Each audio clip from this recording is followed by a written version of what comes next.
200 గ్రాముల పల్లి ఆయిల్ తీసుకుంటున్నాను. ఆయిల్ హీట్ అయిన తర్వాత తాలింపు దినుసులు వేసుకొని మీడియం ఫ్లేమ్లో పెట్టుకొని ఫ్రై చేసుకుందాము మాడిపోకుండా. ఇప్పుడు 4-5 ఎండుమిర్చి వేసుకుంటున్నాను. 1/2 స్పూన్ ఇంగువ వేసుకుంటున్నాను.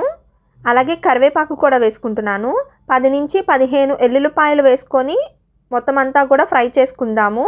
ఫ్రై అయిపోయింది కదా, ఇప్పుడు స్టవ్ కట్టేసి చల్లారనిద్దాము. చల్లారిన తర్వాత పండుమిర్చి పచ్చడి కొంచెం కొంచెంగా వేసుకుంటూ మొత్తం అంతా కూడా కలుపుకుందాము. మొత్తం అంతా కూడా ఆయిల్ పట్టేలాగా మొత్తం బాగా కలుపుకుందాము. ఆయిల్ చూసారు కదా బాగా పీల్చింది పచ్చళ్ళలోకి.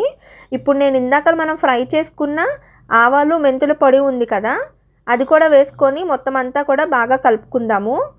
అంతేనండి, సింపుల్గా ఇంట్లోనే పండుమిర్చి పచ్చడి ఎలా పెట్టాలనేది చూసారు కదా. ఈ సమ్మర్లో పండుమిర్చి ఎలాగో దొరుకుతుంది కాబట్టి ఒకసారి ట్రై చేసి చూడండి, మీకు డెఫినెట్గా నచ్చుతుంది.